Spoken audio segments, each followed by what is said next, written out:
Yeah, fellow Kotanas, and welcome back to the channel.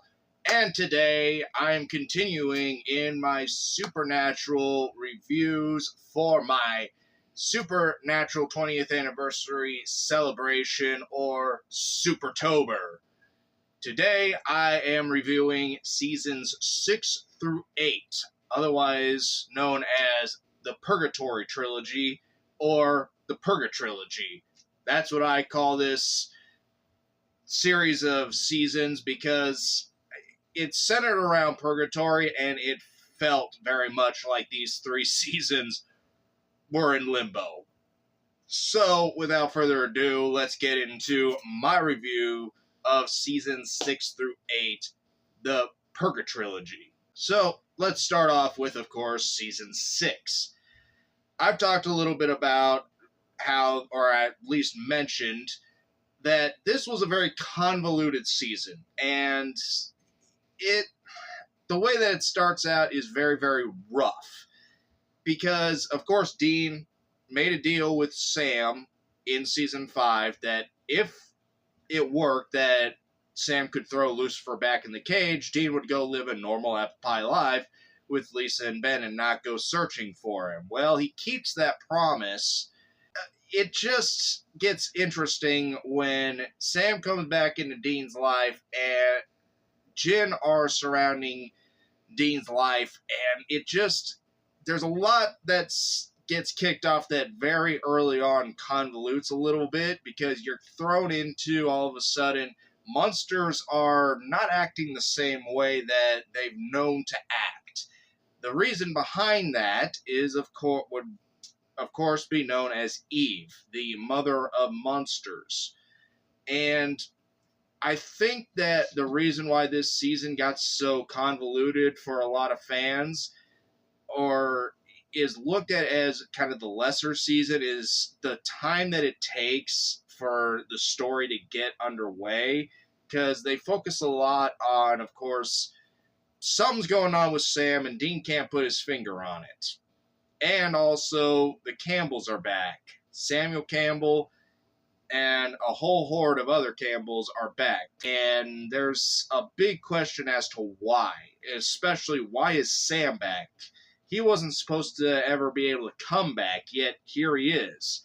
So Dean has to wrestle with that, along with the Campbells basically living in a secret society of hunters at this point. He does find one amongst them that he can trust in Gwen Campbell.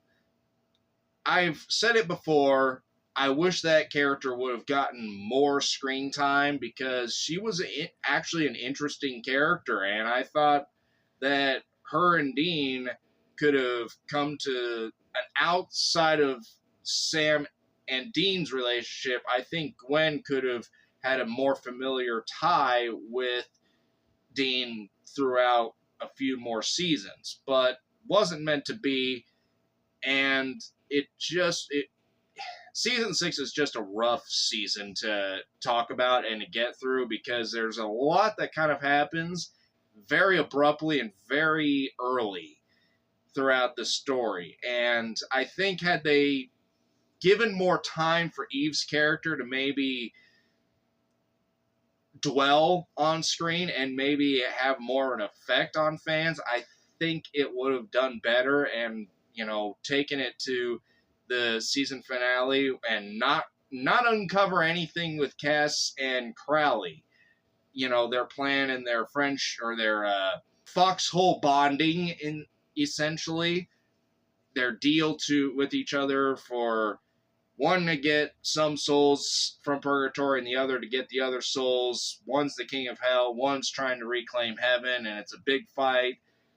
There's a lot of stuff that just wasn't finely tuned for season 6, and for me, it's definitely the weakest season because of that. It didn't perform as well as I was hoping after season 5's tremendous epic, finale that it was to the season 1 through 5 Apocalypse Saga story that was told. It wasn't the best story that could have been told, but the fact that it did continue this series and keep it moving forward rather than a complete halt, I give it credit there because it did keep the lore building. It kept building on what was already built.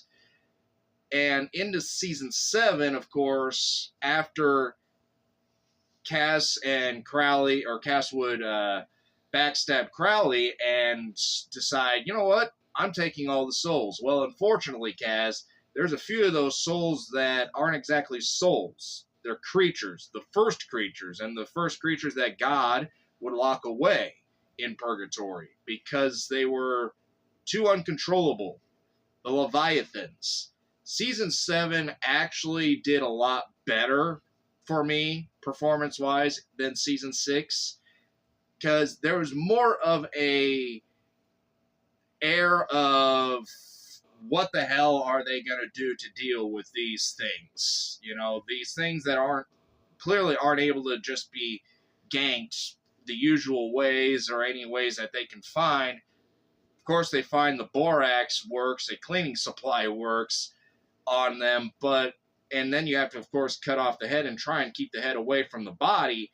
But it's such an interesting push and pull with the main character, or the main antagonist, Dick Roman, and of course we would lose Bobby, which is kind of a black mark, but it was actually a very important piece to move Sam and Dean forward, because it felt like if they kept Bobby around too much longer, then Sam and Dean just wouldn't grow on their own, because at that point they'd become too reliant on their relationship with Bobby. And sadly, as much as I like Jim Beaver as an actor and Bobby as a character, it was time. It was sad, but it was time.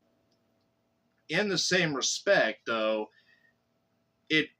to see how far it pushes Dean, and instead of him saying that he's tired or anything like that, now he's the one wanting revenge. Sam's kind of the one that is, he's dealing with the wall crumbling after Kaz tore it down in season 6. And season 7, he's fighting, and he's continuously using his hand scar to try and keep the hallucinations of Lucifer at bay.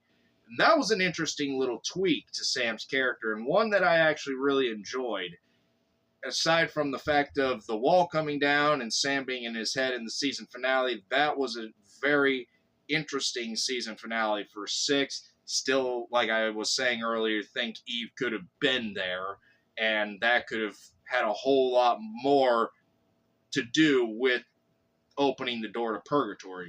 Season 7, introducing Garth, introducing characters like the Shoujo, and getting to see more behind the veil of how the ghost world works and the veil world works, was all very fascinating, very interesting in that season, and it brought a lot to the table, new stuff to the table for Supernatural, and actually rejuvenated the lore.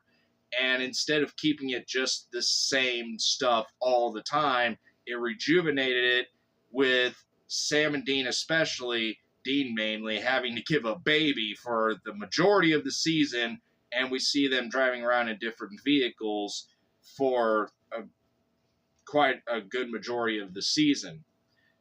It was definitely a far better season than season 6, and I think is looked at by most of the Supernatural fandom as being a big gold sticky star ahead of what season 6 was, which is honestly kind of a bronze star season.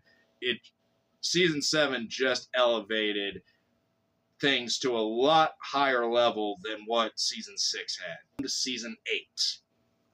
Season 8 was a very interesting season because after the season finale in 7, Dean is in purgatory for a whole year. We find out in season 8 that Sam has quit hunting for an entire year, hasn't looked for Dean. He lost Bobby, he lost Kevin, he lost everything. He's done. He's fed up playing the role of Dean to a T. But in this case, Dean comes back completely rejuvenated in the enjoyment of hunting, the enjoyment of the job. It's very nice to see Dean go back to kind of the season 1 version of Dean, where he just thoroughly enjoys the job and loves to be on the road hunting things, doing the family business. And season 8, with kind of being, in my view, the true actual end of the entire story of Purgatory for the time being, whereas after this it would pretty much become essentially an every once in a while kind of thing with Purgatory.